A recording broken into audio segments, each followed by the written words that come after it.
नमस्कार दोस्तों। स्वागत है आपके अपने चैनल परफेक्शन आईएएस में। हिस्ट्री सीरीज़ को हम लोग बारी बारी से कंप्लीट कर रहे हैं। इस सीरीज़ को आप लोग कंटिन्यू रूप से फॉलो करें। आने वाले जो भी एग्ज़ाम है उसमें आपको बेनिफिट मिलेगा ही मिलेगा। आज का पहला प्रश्न है, निम्नलिखित राजाओं में से अकबर से पहले किसने तानसेन को आश्रय दिया हुआ था? ऑप्शन ए है भाता के राजा रामचंद्र सिंह, मालवा के राज बहादुर, मेवाड़ के उदय सिंह, गुजरात के मुजफ्फर शाह। इसका करेक्ट उत्तर हो जाएगा यहाँ पे ए, भाता के राजा रामचंद्र सिंह। तानसेन के बारे में बात किया जाए तो जिनके द्वारा कई प्रकार की रागों की रचना की गई थी, कई प्रकार की रागों की रचना की गई थी। साथ ही देखा जाए तो तानसेन एक अच्छे गायक भी थे, एक अच्छे वादक भी थे, जो भाता के राजा रामचंद्र के सभा में गायक के रूप में मौजूद थे। लेकिन यह यही है कि इतने अच्छे तरीके से गायन करते थे कि पूरी तरीके से आसपास के क्षेत्रों में उनकी ख्याति फैलती चली गई। और जब अकबर को पता चला खासकर उनकी असाधारण संगीत कौशल को लेके, तो अकबर ने उनको यहाँ पे अपने राज दरबार में बुला लिया।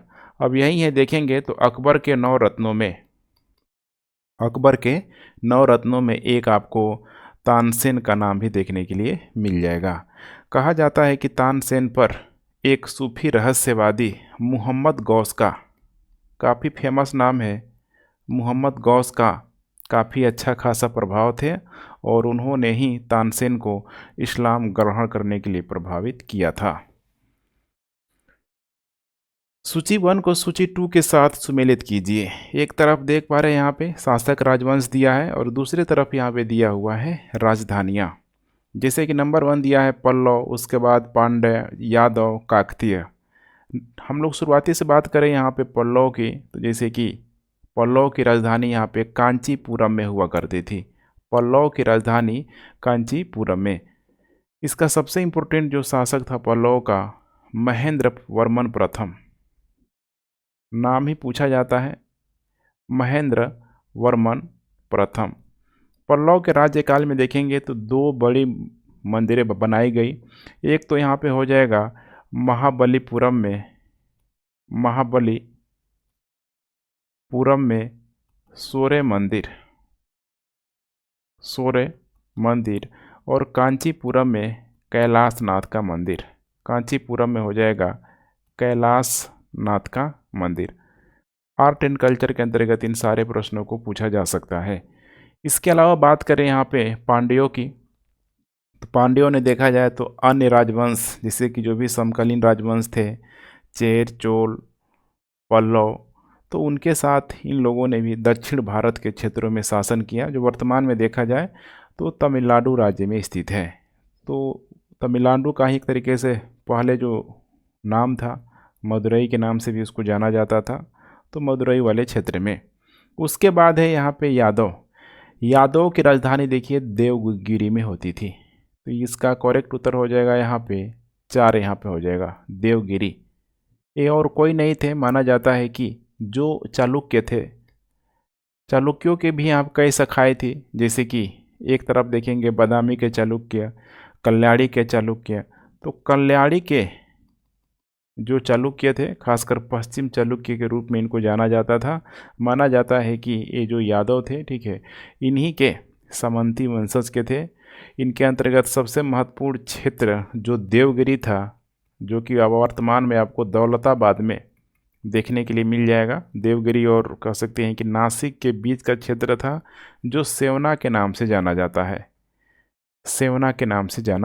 है। लास्ट में हो जाएगा यहाँ पे काकतीय वंश। लगभग 12वीं शताब्दी ईस्वी में इसका यहाँ पे डेवलपमेंट हुआ था। तो इसकी राजधानी हो जाएगी यहाँ पे वारंगल। काकतीय राजवंश लगभग 1083 से लेके 1323 ईस्वी में देखेंगे तो वारंगल, जो कि वर्तमान में देखा जाए तेलंगाना में, यहाँ पे शासन किया हुआ था। इस प्रकार यहाँ पे हो जाएगा ए का 2, बी का 3, ए का 2, बी का 3, ऐसा एक ही ऑप्शन दिखाई दे रहा है आप लोगों को। करेक्ट उत्तर यहाँ पे हो जाएगा बी। यहाँ पे दिया हुआ है कालानुक्रमिक क्रम में निम्नलिखित स्मारकों को व्यवस्थित करना है और नीचे दिए गए कूट से सही उत्तर का चयन करना है। जो भी यहाँ पे चार चार स्मारक दिया है ये आपको इनके खासकर क्रम से, बनावट के क्रम से कब कब इन स्थानों की यहाँ पे रचना की गई, उसके बाद से आपको सीक्वेंस में इसको अरेंज करना है। तो यहाँ पे देख पा रहे हैं रबिया दुरानी का मकबरा औरंगाबाद, शेरशाह सूरी का मकबरा सासाराम, हुमायूं का मकबरा दिल्ली, उसके बाद है अटाला मस्जिद जौनपुर।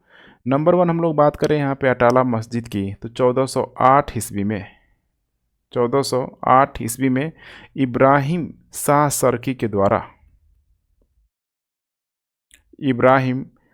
सरकी के द्वारा जौनपुर में इसकी स्थापना की गई थी। उसके बाद देखेंगे यहाँ पे शेरशाह सूरी का मकबरा। शेरशाह सूरी का मकबरा इंडो इस्लाम वास्तुकला का एक काफ़ी विशिष्ट उदाहरण है।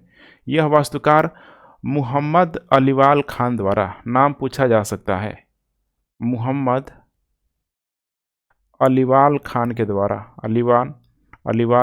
द्वारा 1540 से लेकर 45 के बीच, यही टाइम पीरियड था, उसी के बीच इसको यहाँ पे बनाया गया था। उसके बाद हो जाएगा यहाँ पे हुमायूं का मकबरा।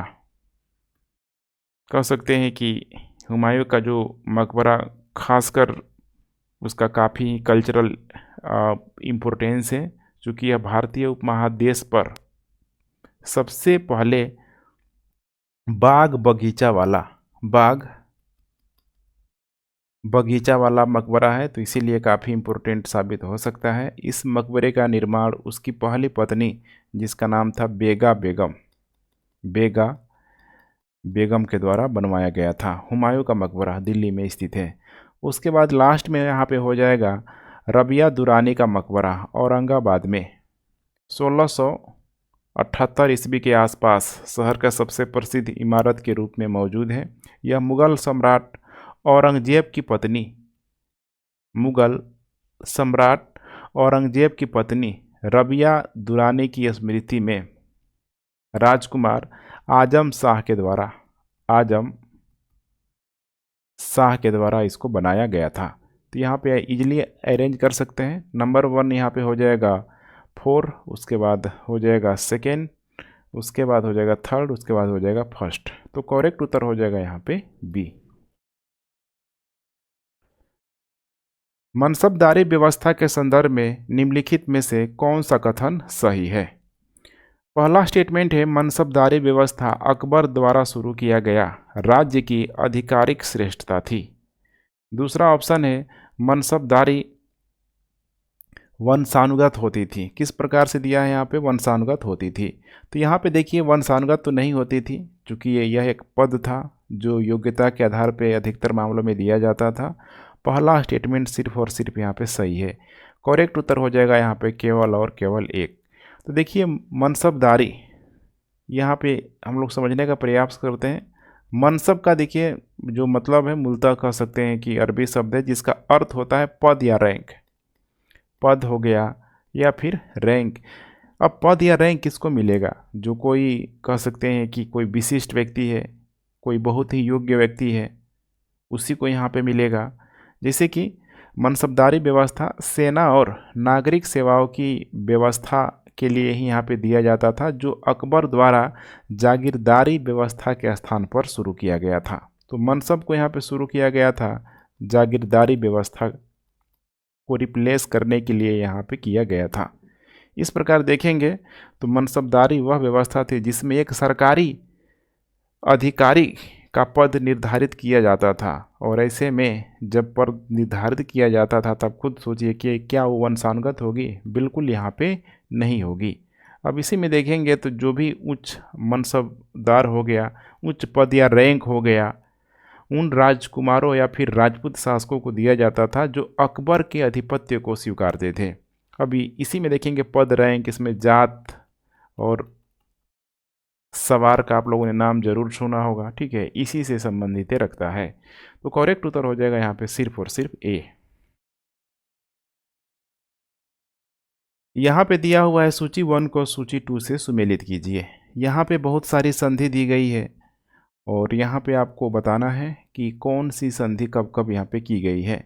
जैसे कि नंबर 1 बात करते हैं हम लोग यहाँ पे इलाहाबाद की संधि। तो देखिए इलाहाबाद की संधि जो की गई थी बक्सर की लड़ाई के परिणाम स्वरूप ही की गई थी। मुगल सम्राट शाह आलम द्वितीय और रॉबर्ट क्लाइव के बीच 12 अगस्त 1765 को हुआ था। तो इलाहाबाद की संधि यहाँ पे हो जाएगा 1765। यहाँ पे डेट इम्पोर्टेंट है, पूछा जा सकता है, बहुत बड़ी घटना थी ये भी। 12 अगस्त 1765 को इलाहाबाद की संधि पर यहाँ पे हस्ताक्षर किया गया था शाह आलम द्वितीय के द्वारा। किसके किसके बीच हुआ था? तो रॉबर्ट क्लाइव और शाह आलम द्वितीय। उसके बाद है यहाँ पे मंगलौर की संधि। मंगलौर की संधि देखेंगे तो टीपू सुल्तान और ब्रिटिश ईस्ट इंडिया कंपनी के बीच ही हुआ था और इसी के माध्यम से द्वितीय आंग्ल मैसूर युद्ध यहाँ पे, ठीक है, मैंने उसका ख़त्म हो गया था, अंत हो गया था। अब उस समय देखेंगे तो टाइम पीरियड क्या था? लगभग 1784। डेट इम्पोर्टेंट है 11 मार्च, 11 मार्च 1784। उसके बाद है यहाँ पे साल बाई की संधि जो कि प्रथम आंग्ल मराठा युद्ध को समाप्त करके किया गया था और इस संधि को किया गया था 1782 में। 17 मई 1782 को कह सकते हैं ब्रिटिश ईस्ट इंडिया कंपनी और मराठों के बीच किया गया था। उसके बाद लास्ट में यहाँ पे बच गया मद्रास की संधि जो कि एक ही ऑप्शन है 1769। 1700 यहाँ पे हो जाएगा 69। तो मद्रास की जो संधि की गई थी मैसूर और ब्रिटिश ईस्ट इंडिया कंपनी के बीच यहाँ पे की गई थी, जिसके वजह से कह सकते हैं कि प्रथम आंग्ल मैसूर युद्ध का यहाँ पे अंत हुआ था। हैदर अली उस युद्ध का नेतृत्व कर रहा था। डेट इम्पोर्टेंट हो सकता है 4 अप्रैल 1769। इस हिसाब से आप अरेंज कर सकते हैं। ए का 4, बी का हो जाएगा यहाँ पे 2, ए का 4, बी का 2, सी का देखिए हो जाएगा 1 और डी का हो जाएगा यहाँ पे 3। ऐसा एक ही ऑप्शन है, करेक्ट उत्तर हो जाएगा यहाँ पे सी। यहाँ पे निम्नलिखित घटनाओं को कालानुक्रमिक क्रम में व्यवस्थित कीजिए और नीचे दिए गए कूट से सही उत्तर का चयन कीजिए। यहाँ पे भी उसी टाइप के प्रश्न है। पूना संधि, गांधी इरविन समझौता, क्रिप्स मिशन, सविनय अवज्ञा आंदोलन। तो यहाँ पे इजीली हम लोग अरेंज कर सकते हैं, हालांकि बहुत नज़दीकी मामला है, ध्यान से आप लोग देखते चले। सबसे पहले हुआ था यहाँ पे सविनय अवज्ञा आंदोलन 12 मार्च 1930 को साबरमती आश्रम से कह सकते हैं कि व्यक्तियों का एक बड़े समूह का गांधी जी के द्वारा नेतृत्व किया गया और समुद्र जल से नमक बना के नमक कानून को तोड़ा गया। उसके बाद यहाँ पे हो जाएगा गांधी इरविन समझौता 5 मार्च 1931 को, 5 मार्च 1931 को। और इसके अंतर्गत देखेंगे तो गांधी और कांग्रेस कार्य समिति के अन्य सभी सदस्यों को बिना शर्त जेल से यहाँ पे रिहा कर दिया गया, क्योंकि जो भी यहाँ पे सविनय अवज्ञा आंदोलन के दौरान नमक तोड़ो आंदोलन के तहत जितने भी क्रांतिकारियों को या फिर जितने यहाँ पे नेता थे उन लोगों को जो गिरफ्तार किया गया था इस गांधी इरविन समझौता के माध्यम से यहाँ पे छोड़ा गया था। उसके बाद यहाँ पे नेक्स्ट हो जाएगा पूना संधि। पूना संधि हुआ था अगस्त, ध्यान रखिएगा, ठीक है, सितंबर में हुआ था, लेकिन अगस्त 1932 का जो, ठीक है, सांप्रदायिक जो पंचायत यहाँ पे घोषणा किया गया था, सांप्रदायिक निर्वाचन जो मंडल दिया गया था, उसी के खिलाफ गांधी जी आमरण अनशन पर बैठे हुए थे। तो अगस्त 1932 में सांप्रदायिक निर्वाचन मंडल प्रदान किया गया था और सितंबर में 24 सितंबर 1932 को ही यहाँ पे B.R. अम्बेडकर को मंजूरन ही यहाँ पे महात्मा गांधी के साथ पुनः पैक्ट करना पड़ा था। उसके बाद लास्ट है यहाँ पे क्रिप्स मिशन मार्च 1942 में द्वितीय विश्व युद्ध में ब्रिटिश युद्ध के प्रयासों के लिए भारतीय सहयोग प्राप्त करने के लिए ब्रिटिश सरकार के द्वारा यहाँ पे क्रिप्स मिशन को भेजा गया था। इसकी अध्यक्षता देखेंगे तो उस समय चूँकि ब्रिटेन में जो सरकार थी विंस्टन चर्चिल की सरकार थी, गठबंधन की सरकार थी, और उसी में एक जो लेबर मिनिस्टर था जिसका नाम था Richard Stafford Cripps. Stafford Cripps. क्या था ये? तो लेबर मिनिस्टर था, पूछा जा सकता है। तो इसी की अध्यक्षता में इसको यहाँ पे भेजा गया था। इजली अब हम लोग अरेंज कर सकते हैं, जैसे कि नंबर 1 हो जाएगा यहाँ पे सविनय अवज्ञा आंदोलन 4, उसके बाद से हो जाएगा 2, उसके बाद 1, उसके बाद हो जाएगा यहाँ पे 3। करेक्ट उत्तर यहाँ पे देख पा रहे हो जाएगा सी। 1905 में सिविल प्रशासन के संदर्भ में कौन सा कथन सही है? लॉर्ड कर्जन ने प्रांतीय सीमाओं को पुनर्व्यवस्थित करने का निर्णय लिया। प्रांतीय सीमाओं को पुनर्व्यवस्थित करने का निर्णय लिया, बिल्कुल सही है 1905 में। ठीक है, जो भी यहाँ पे बंगाल का विभाजन हुआ है उससे आप समझ सकते हैं। एक नया प्रांत गठित किया गया जिसे पूर्वी बंगाल और यहाँ पे असम कहा गया। दोनों यहाँ पे करेक्ट स्टेटमेंट है, इसको हम लोग समझने का प्रयास करते हैं। देखिए, कर्जन का जब भी बात आए काफ़ी इम्पोर्टेंट वायसराय है, ध्यान रखेंगे आप लोग।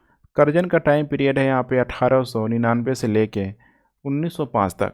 अब लगभग देखेंगे 5-6 साल में जितना भी इवेंट हुआ तो सब कर्जन के अंतर्गत ही आएगा, पूछा जा सकता है। तो इसी दरमियान देखेंगे यहाँ पे 16 अक्टूबर 1905 को वायसराय जब था कर्जन, तो उसी समय यहाँ पे बंगाल का विभाजन किया गया। बंगाल का विभाजन किया गया। कर्जन के अनुसार विभाजन के बाद 2 प्रांत बना, जैसे कि आधुनिक पश्चिम बंगाल, उड़ीसा, बिहार। इधर मैं मेंशन कर दे रहा हूँ, जैसे कि वर्तमान में जो वेस्ट बंगाल है, बिहार है, झारखंड भी इसमें शामिल होगा, और यहाँ पे उड़ीसा। इसको यहाँ पे कह सकते हैं कि पश्चिमी बंगाल के रूप में। और यहाँ पे एक हो जाएगा पूर्वी बंगाल में, वेस्ट बंगाल में। इसमें वर्तमान में जो बांग्लादेश का बड़ा एरिया होगा, असम का एरिया, सब इसमें यहाँ पे इंक्लूड होगा।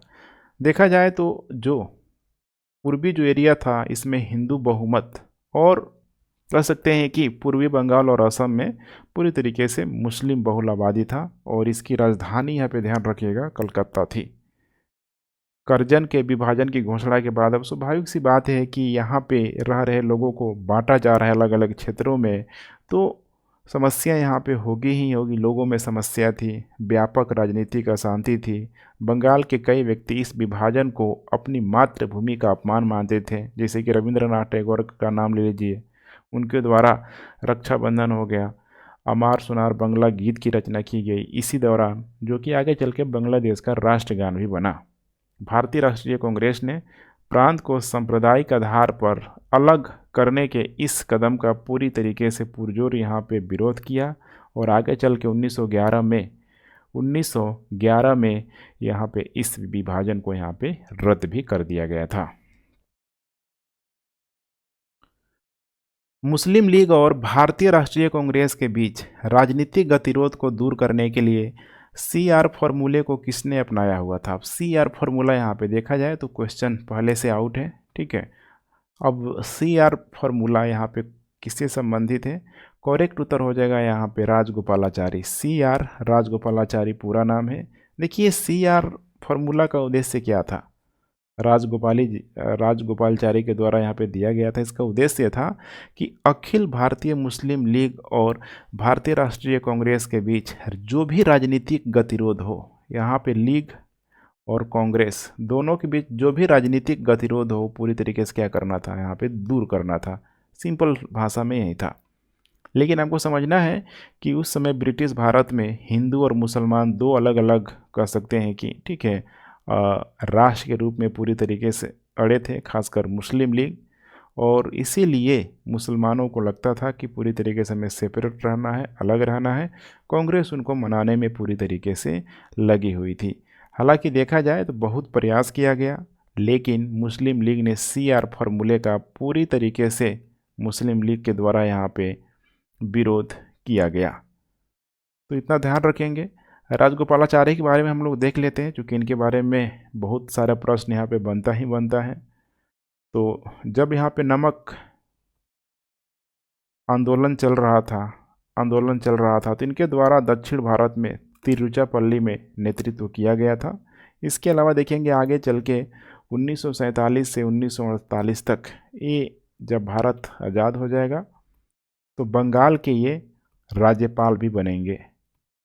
1948 से लेके 1950 तक ये भारत के गवर्नर जनरल भी रहेंगे। भारत के गवर्नर जनरल भी रहेंगे और आगे चल के 1951 से 52 तक केंद्रीय गृह मंत्री भी बनेंगे। केंद्रीय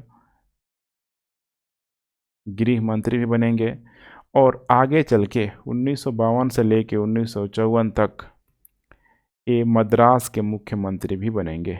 मद्रास के मुख्यमंत्री ही बनेंगे। तो लगभग 4-5 बातें इनके बारे में आपको ध्यान रखना है। बार बार इनसे रिलेटेड प्रश्न एग्जाम पूछता है। निम्नलिखित घटनाओं को कालानुक्रमिक क्रम में व्यवस्थित करें और नीचे दिए गए कोड से या फिर कथनों से सही उत्तर का यहाँ पे चुनाव करना है। जैसे कि नंबर 1 यहाँ पे दिया है, महाराजा हरि सिंह ने इंस्ट्रूमेंट ऑफ एक्सेशन पर हस्ताक्षर किया। इसका सिंपल सा मतलब है कि महाराजा हरि सिंह द्वारा दस्तखत किए गए संधि पत्र से, उसी संधि पत्र को यहाँ पे बोला जाता है इंस्ट्रूमेंट ऑफ एक्सेशन। इसको किया गया था 26 अक्टूबर 1947 को। 26 अक्टूबर 1947 को जब खासकर पाकिस्तान के द्वारा जम्मू कश्मीर में अटैक कर दिया गया था। भारतीय संविधान लागू किया गया था 26 नवंबर 1949 तक कंप्लीट रूप से यहाँ पे लिख दिया गया था, पारित भी कर दिया गया था और 26 जनवरी 1950 को ये लागू हुआ था। जम्मू और कश्मीर की संप्रभुता संविधान सभा द्वारा भारत में प्रवेश की पुष्टि की गई थी। कब की गई थी? तो देखिए, जम्मू और कश्मीर, ये आपको ध्यान रखना है, ठीक है। लगभग कह सकते हैं कि 15 फरवरी 1954 को जो यहाँ पे विधानसभा के सदस्य उपस्थित थे, उन्होंने राज्य के भारत में प्रवेश के लिए पूरी तरीके से एकमत कर दिया कि नहीं भाई, अब हमें भारत में एंट्री करना ही करना है, मतलब अभिन्न अंग उसका बनना ही बनना है। देखिए, साइन तो यहाँ पे हो ही गया था। अब यहीं से आपको ध्यान रखना है कि जम्मू और कश्मीर राज्य का अपना संविधान लागू किया जाए, इस चीज़ को लेकर थोड़ा बहुत कंट्रोवर्सी तो चल ही रही थी और आगे चल के सारी चीज़ें क्लियर हो गया, जिसको औपचारिक रूप से 17 नवंबर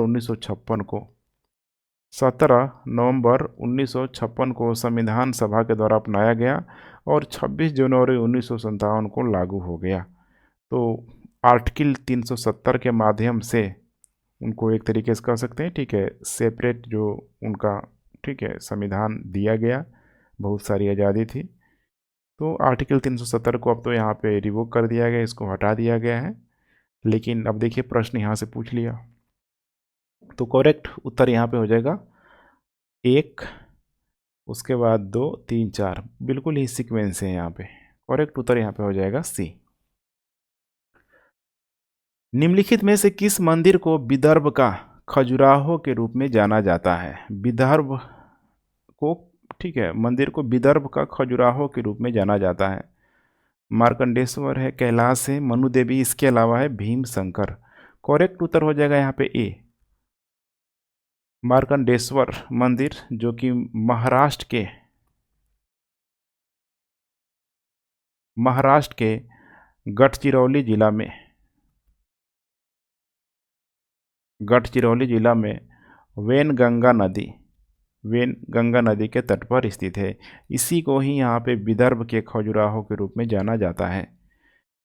क्योंकि देख पा रहे महाराष्ट्र में स्थित है, हालांकि मंदिर की संरचना को लेकर भी पूछा जाता है यहाँ पे। जैसे कि पूरे भारत की हम लोग बात करें तो उत्तर भारत में नागर शैली, दक्षिण भारत में द्रविड़ शैली और बीच का जो ये प्रायद्वीपीय भारत है, यहाँ पे देखेंगे तो यहाँ पे दोनों ही मिक्स आपको देखने के लिए मिल जाएगा, बेसर शैली।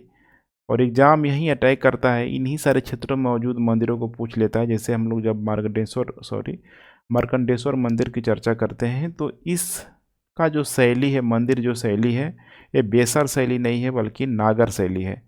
नागर शैली के तहत बनाया गया है, जिसमें अर्धमंडप, मंडप, अंतराला, गर्भगृह सब यहाँ पे पाए जाते हैं। नीचे दो कथन दिए गए हैं, कथन कारण आइए हम लोग देखते हैं। यहाँ पे नंबर 1 दिया है, शेर शाह ने राज्य की मुद्रा मुद्रा को विनियमित रेगुलेट करने का यहाँ पे प्रयास किया।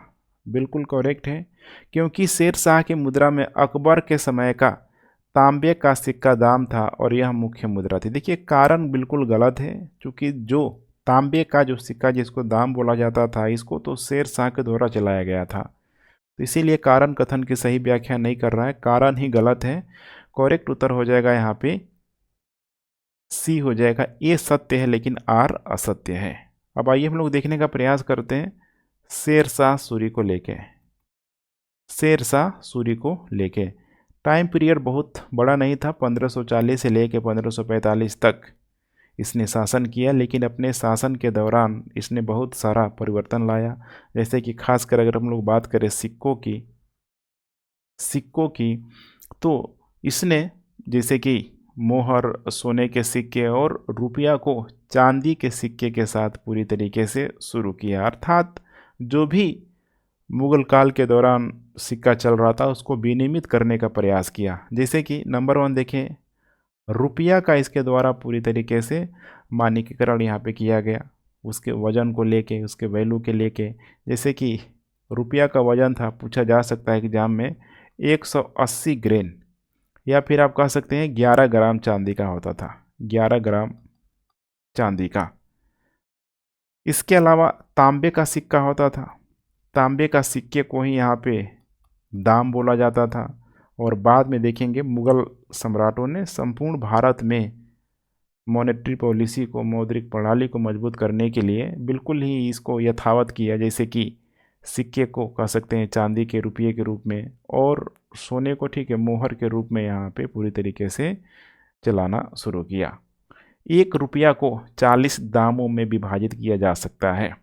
तो 1 रुपया ऐसे समझिए आप लोग, 1 रुपया मतलब किसका है, चांदी का बना हुआ है, और इसको उस समय 40 दाम में, तो 40 जो दाम बना हुआ है किससे बना हुआ है यहाँ पे, तो तांबा से बना हुआ है। तो स्वाभाविक सी बात है कि चांदी के वैल्यू तांबा के वैल्यू से क्या होगी, अधिक होगी। देख पा रहे हैं यहाँ पे आप लोग। करेक्ट उत्तर यहाँ पे हो जाएगा सी। यहाँ पे भी ढेर सारा युद्ध दिया हुआ है और इसको यहाँ पे व्यवस्थित करना है टाइम के अकॉर्डिंग। नंबर 1 यहाँ पे दिया है सरनाल का युद्ध, बिलग्राम का युद्ध, धर्मत का युद्ध, उसके बाद है जजाऊ का युद्ध। इसमें अगर बात करें सबसे पहले कौन सा युद्ध हुआ था, तो सबसे पहले हुआ था इसमें बिलग्राम का युद्ध। 1540 में बिलग्राम का युद्ध हुमायूं वर्सेज शेरशाह सूरी के बीच ये हुआ था। और बिलग्राम का युद्ध में शेरशाह सूरी ने हुमायूं को यहाँ पे पराजित किया हुआ था। उसके बाद दूसरे नंबर का युद्ध है यहाँ पे सरनाल का युद्ध। गुजरात के सरनाल का जो युद्ध था 1572 में हुआ था, मुगलों और मोहम्मद हुसैन मिर्ज़ा के बीच। मुगल वर्सेज मोहम्मद हुसैन मिर्ज़ा के बीच ये हुआ था।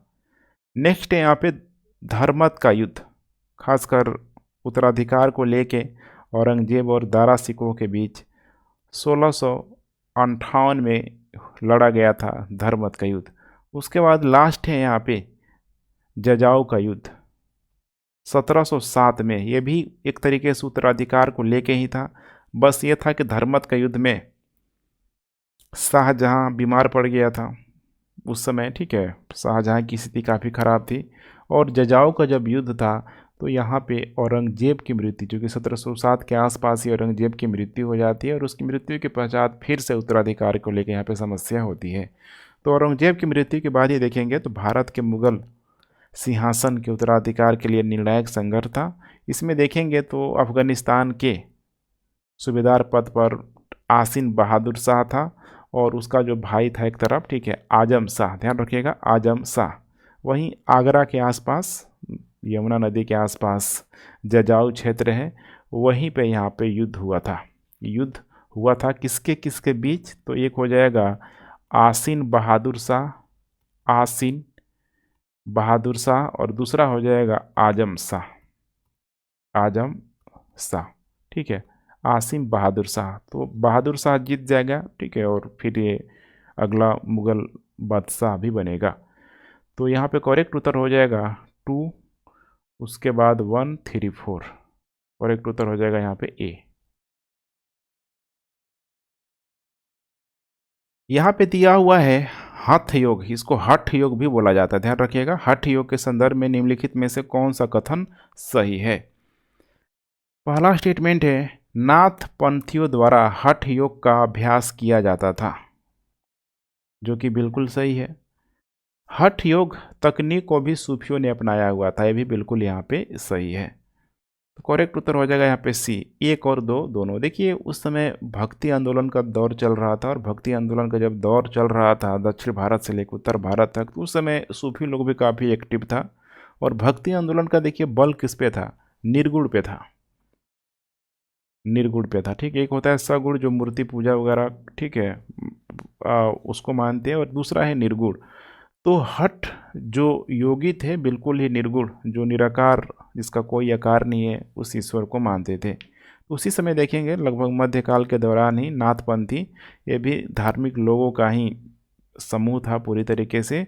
उनका मानना था कि अगर मोक्ष की प्राप्ति करना है, मोक्ष की प्राप्ति करना है तो बिल्कुल ही यहाँ पे उसके लिए ध्यान लगाना जरूरी है। मोक्ष की प्राप्ति को लेकर देखेंगे अलग अलग धर्मों में, या फिर एक ही धर्म के अंतर्गत जो भी अलग अलग संप्रदाय हैं, देखिए सबका तरीका यहाँ पे अलग है। ठीक है, जैसे कि बुद्ध धर्म में मोक्ष की प्राप्ति के लिए तृष्णा को त्यागना होगा हर हाल में, तो ऐसे आपको समझने का प्रयास करना है।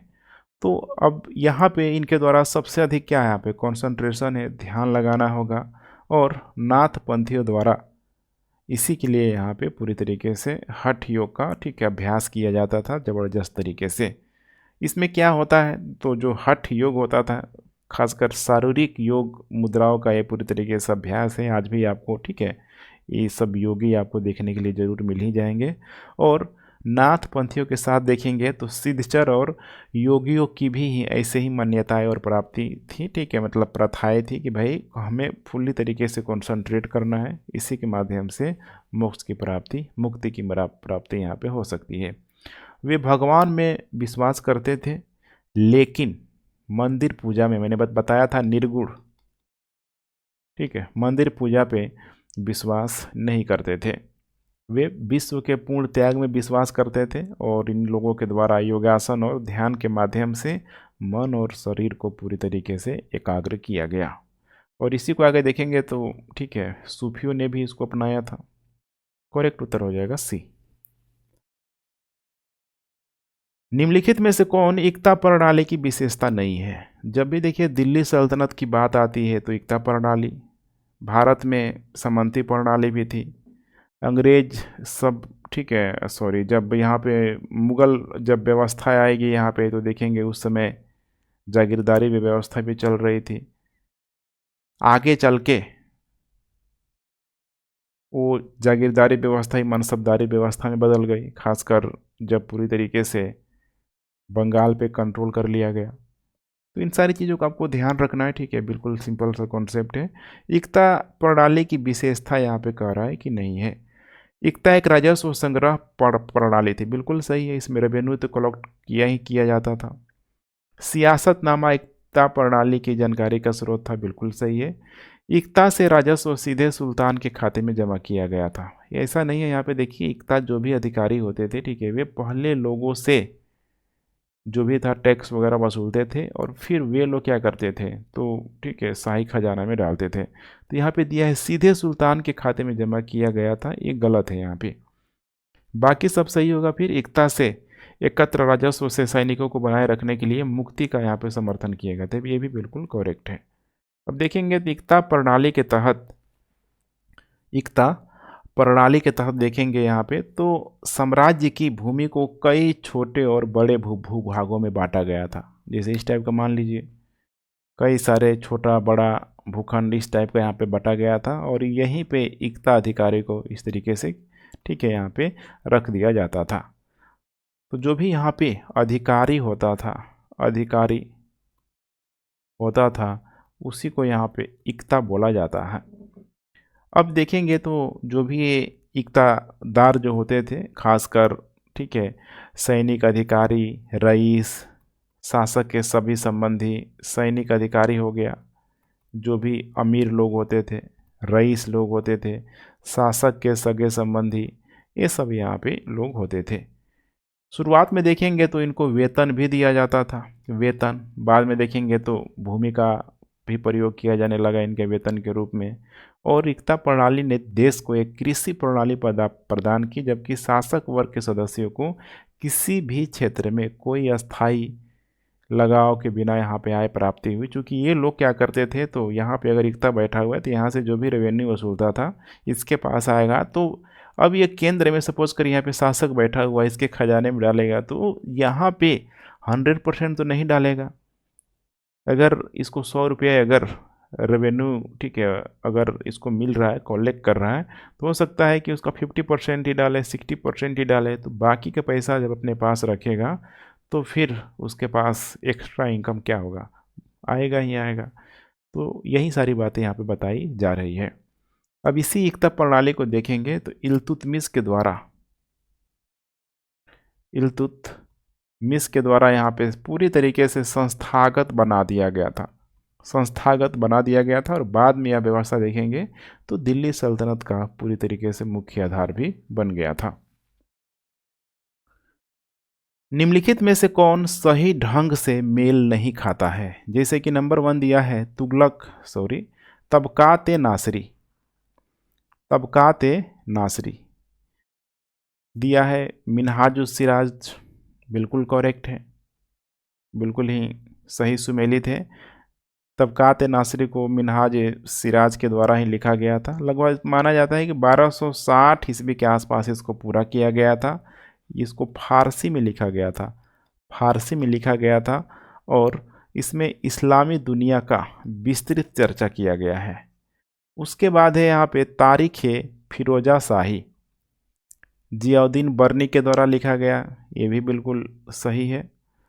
और इसमें देखेंगे तो मोहम्मद बिन तुगलक और फिरोज शाह के शासनकाल के दौरान, ठीक है, जो जियाउद्दीन बर्नी जो भारत में रहता था, ठीक है, उसी के द्वारा ये लिखा गया है। तो तुगलक और फिरोज शाह तुगलक के शासनकाल में आया हुआ था। खासकर देखेंगे तो मोहम्मद बिन तुगलक का माना जाता है, ठीक है, काजी भी नियुक्त किया था जियाउद्दीन, ठीक है, बर्नी को। काजी नियुक्त नहीं किया था, ठीक है, इसी के पद पे रहता था, ठीक है। मोहम्मद बिन तुगलक के समय ही शायद देखिए एक मोरक्को यात्री था इब्न बतूता, ये भी आया हुआ था। आप लोग एक बार, ठीक है, क्रॉस चेक कर लेंगे। उसके बाद हो जाएगा यहाँ पे तुगलकनामा का संबंध दिया है यहाँ पे इब्न बतूता। देखिए ये गलत हो जाएगा, ठीक है।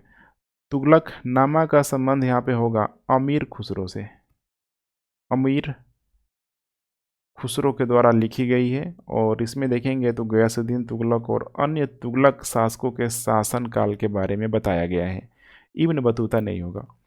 उसके बाद है यहाँ पे लास्ट में हुमायूं नामा, इसको गुलबदन बेगम के द्वारा लिखा गया था। और यह पुस्तक सम्राट हुमायूं के जीवन का एक विस्तृत विवरण प्रदान करता है। तो बिल्कुल करेक्ट है, ये भी करेक्ट उत्तर हो जाएगा यहाँ पे सी। नेटिव मैरिज एक्ट किस वर्ष पारित किया गया था? इसको देखिए पारित किया गया था 1872 में, 18 जुलाई 1872 में इसको पारित किया गया था। तो देखिए नेटिव मैरिज एक्ट क्या था, तो उस समय देखिए चूँकि भारत में जो भी हिंदू लोग थे, और देखेंगे तो बहुत सारा अंग्रेज जो लोग आया था, ईसाई लोग था यहाँ पे, तो देखेंगे एक समय के बाद, ठीक है, बहुत बड़े मात्रा में इनका यहाँ पे कन्वर्जन करा लिया गया था। तो अब ये भी ईसाई, तो दोनों का यहाँ पे क्या किया जा रहा था, यहाँ पे शादी किया जा रहा था। तो आप लोग समझ में आ ही गया होगा, भारतीय ईसाई विवाह अधिनियम, सिंपल सा नाम है इसका, भारतीय ईसाई विवाह अधिनियम। इसी को यहाँ पे नेटिव मैरिज एक्ट यहाँ पे कहा जाता है। किसके समय लागू किया गया था इसको? तो उस समय था वायसराय लॉर्ड नॉर्थब्रुक। 1872 से 1876 के बीच ये वायसराय रहेगा, उसी के कार्यकाल के दौरान लागू किया गया था। इस अधिनियम के अनुसार यदि पक्षों में से कम एक ईसाई है, ठीक है, या तो भारत का या फिर ठीक है कह सकते हैं कि ब्रिटेन का, यूरोप का। तो इसमें होता क्या था, तो अगर वहाँ के लोग ही हिंदू तो नहीं होंगे, वहाँ के क्रिश्चियनिटी होंगे, ईसाई ही होंगे, तो भारत में यहाँ पे ध्यान रखेंगे अगर कोई हिंदू महिला है, मुस्लिम महिला है या फिर अदर जो भी महिला है, दोनों का यहाँ पे क्या किया जाता था, शादी कर दिया जाता था। अब इसमें देखेंगे तो भारत के किसी भी चर्च के एक कह सकते हैं कि विहित मंत्री, या फिर स्कॉटलैंड के चर्च के एक पादरी, या फिर यहाँ पे एक जो भी रजिस्ट्रार, विवाह रजिस्ट्रार जो भी अधिकारी होता था एक लाइसेंस धारी के रूप में, वो उसके समक्ष जाके ठीक है जो भी युगल होता था, जो भी जोड़ी होता था, वो जाके मतलब एक ऑथेंटिक शादी कर सकता था इस एक्ट के पारित होने से। सिंपल सा कॉन्सेप्ट है। सूची 1 को सूची 2 के साथ सुमेलित करना है। जैसे एक तरफ दिया है आंदोलन और दूसरे तरफ दिया है वर्ष। नंबर 1 है यहाँ पे पबना विद्रोह। पबना विद्रोह, पबना किसान विद्रोह भी बोला जाता है। 1873 से लेकर 76 के बीच हुआ था। बंगाल के जमींदारों के विरुद्ध वहाँ के किसानों के द्वारा किया गया था। इसका जो नेतृत्व किया था, नाम पूछा जा सकता है, ईशान चंद्र के द्वारा। ईशान चंद्र के द्वारा किया गया है। और जब किसानों के द्वारा वहाँ के जमींदारों के खिलाफ ये आंदोलन किया जा रहा था, तो उस समय देखेंगे कि बहुत सारे बुद्धिजीवियों ने किसानों का साथ दिया था, जैसे कि आर.सी. दत्त, सुरेंद्रनाथ बनर्जी, बंकिम चंद्र चटर्जी, ऐसे नाम आप याद रखेंगे। तो पाबना में बुद्धिजीवियों ने यहाँ पे किसानों का समर्थन किया था।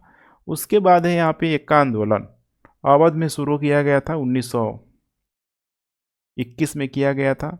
और इसका मुख्य कारण था, देखिए, उच्च भूमि कर। उच्च भूमि कर, आप लोग कमेंट करके बताएंगे अवध के क्षेत्रों में कौन सी व्यवस्था लगाई थी। अस्थाई था, रैयतवाड़ी था, महलवाड़ी था। कमेंट आप लोग जरूर करेंगे। जो आमतौर पर कुछ क्षेत्रों में दर्ज किए गए भूमि कर के 50% से यहाँ पे अधिक था, इसीलिए किया गया था। ध्यान रखेंगे एक का आंदोलन। लास्ट में यहाँ पे सेकेंड लास्ट है संथाल विद्रोह। 1855-56 का संथाल विद्रोह झारखंड के ठीक है आसपास के क्षेत्रों में यहाँ पे किया गया था, एक आदिवासी विद्रोह के रूप में। और अंग्रेजों ने यहाँ पे भी बड़ी मात्रा में दमनकारी नीतियों को अपनाया। राजमहल और भागलपुर के बीच इस क्षेत्र में विद्रोह तेजी से फैला। बहुत निर्दयतापूर्वक यहाँ पे अंग्रेजों के द्वारा लोगों को मारा गया, जलाया गया। उसके बाद है ताना भगत आंदोलन। अब लास्ट में बच जा रहा है, देख पा रहे 1914 से 1919 के बीच देखने के लिए मिल जाएगा। बिहार में ही भारत के छोटा नागपुर क्षेत्र में औपनिवेशिक काल के दौरान जो भी यहाँ पे यात्रा उराव के नेतृत्व में टाना भगत और उराव के कह सकते हैं कि पार्टिसिपेशन से यहाँ पे एक आदिवासी विद्रोह किया गया था। ताना अंग्रेजों द्वारा उन पर लगाए गए करों का विरोध किया हुआ था। लेकिन ताना भगत में आपको हिंसा देखने के लिए नहीं मिलेगी, क्योंकि इसके पहले हुआ था बिरसा मुंडा आंदोलन 1899-98 के आसपास। तो उससे काफ़ी ताना भगत के लोगों ने सीख लिया हुआ था। आगे चल के देखेंगे तो ये लोग असहयोग आंदोलन का समर्थन करेंगे, गांधीवादी प्रक्रिया का समर्थन करेंगे। तो इसका करेक्ट उत्तर हो जाएगा ए का 2 और बी का हो जाएगा 3। ए का 2 और बी का 3, सी का 1, डी का 4। करेक्ट उत्तर यहाँ पे हो जाएगा बी। यहाँ पे एक तरफ घटना दिया है और दूसरे तरफ दिया है यहाँ पे वर्ष। आइए देखते हैं हम लोग। नंबर 1 दिया है भारतीय नौसेना अधिनियम 1927। क्या ये करेक्ट है? देखिए, थोड़ा यहाँ पे आपको ध्यान देना होगा। भारतीय नौसेना अधिनियम को स्टार्टिंग में 1927 में पारित किया गया था, लेकिन बाद में इसे 1957 में बदल दिया गया और इसको यहाँ पे अधिनियमित किया गया था। तो इसीलिए ऑफिशियल जो यहाँ पे आंसर हो जाता है 1927 की जगह 1957 यहाँ पे हो जाता है। ठीक है, कई मामलों में अगर 1927 रहेगा तो इसे इसके साथ भी आप जा सकते हैं। थोड़ा आपको यहाँ पे ठीक है समझना है, कन्फ्यूजन पॉइंट के रूप में मौजूद है, क्योंकि बाकी सारा जो यहाँ पे जो भी यहाँ पे मैचिंग है, बिल्कुल करेक्ट है। सविनय अवज्ञा आंदोलन 1930 में ही हुआ था, 12 मार्च 1930 को। दूसरा गोलमेज सम्मेलन देखेंगे तो 1931 में हुआ था, 7 दिसंबर 1931 से 1 दिसंबर 1931 तक। और उसके बाद था सांप्रदायिक पुरस्कार, 1932 में हुआ था, 16 अगस्त 1932 को ब्रिटिश प्रधानमंत्री रेमजे मैकडॉगल ने सांप्रदायिक अधिनिर्णय की घोषणा की, जिसमें दलित वर्ग, मुसलमान, यूरोपीय, सिख, आंग्ल, भारतीय तथा जो भी अलग अलग कम्युनिटी थी उनको यहाँ पे पृथक निर्वाचन मंडल यहाँ पे दिया गया था। तो इसीलिए यहाँ पे सबका सबका यहाँ पे देख पा रहे हैं ना, सारा जो ऑप्शन है सुमेलित है, लेकिन यहाँ पे थोड़ी बहुत क्या है, कंट्रोवर्सी है, तो ध्यान रखेंगे। करेक्ट उत्तर यहाँ पे हो जाएगा सी। निम्नलिखित घटनाओं को एक कालानुक्रमिक क्रम में व्यवस्थित कीजिए। यहाँ पे देखिए, साइमन कमीशन, जालियांवाला बाग हत्याकांड, महात्मा गांधी की दांडी मार्च, फिरोज शाह मेहता की मृत्यु। यहाँ पे देखा जाए सबसे पहले जो घटना घटी है, फिरोज शाह मेहता, पूरा नाम फिरोज शाह मेरवानजी मेहता। ये भी भारतीय पारसी थे, तो राजनीतिक बहुत अच्छा राजनीतिक के साथ में, ठीक है, बॉम्बे में वकील भी थे। 1890 में भारतीय राष्ट्रीय कांग्रेस के संस्थापक सदस्यों में से एक, ठीक है, इनके द्वारा अध्यक्षता भी की गई थी।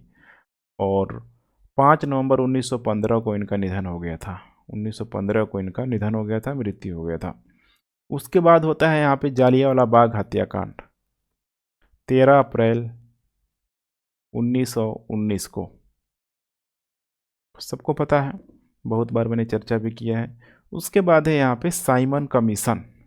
साइमन कमीशन की नियुक्ति नवंबर 1927 में हुआ था, और इसका भी पूरी तरीके से पुरजोर तरीके से विरोध किया गया था, जब यह 1919 के भारत सरकार अधिनियम द्वारा स्थापित भारतीय संविधान के कामकाज पर रिपोर्ट करने के लिए, फिर ठीक है जो भी एक्टिविटी थी रिव्यू करने के लिए यहाँ पे आया हुआ था। उसके बाद है लास्ट में महात्मा गांधी की दांडी मार्च, 12 मार्च 1930 को ही यहाँ पे हुआ था, तो इसे भी ध्यान रखेंगे।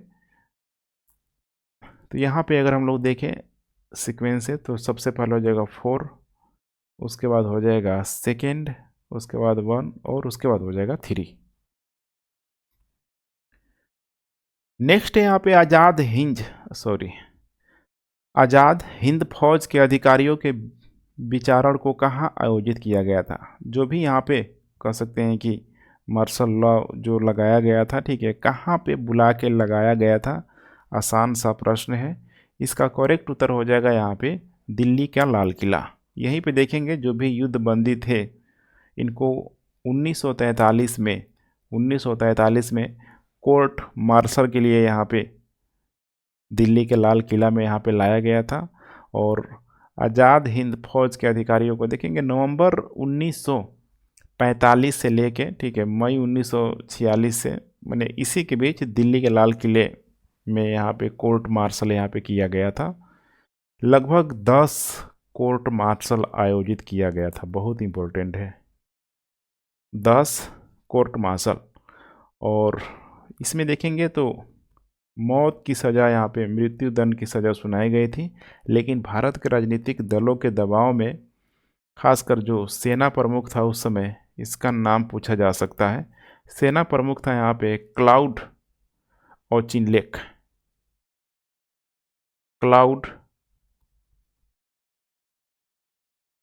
ऑचिनलेक को पहले मुकदमे में 3 कह सकते हैं कि प्रतिवादियों की सज़ा सुनाने के लिए यहाँ पे मजबूर होना पड़ा था, याद रखेंगे।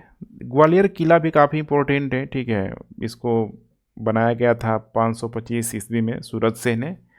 एक चीज़ बहुत इंपॉर्टेंट है ग्वालियर किला के बारे में कि देखिए, ग्वालियर किले को भारत का जिब्राल्टर कहा जाता है। भारत का जिब्राल्टर, जिब्राल्टर की आप लोगों ने नाम सुना होगा, की ऑफ मेडिटेरियन सी। कमेंट करके बताएंगे कहाँ है। नीचे 2 कथन दिए गए हैं, एक को कथन दूसरे को कारण बताया गया है। आइए बात करते हैं हम लोग।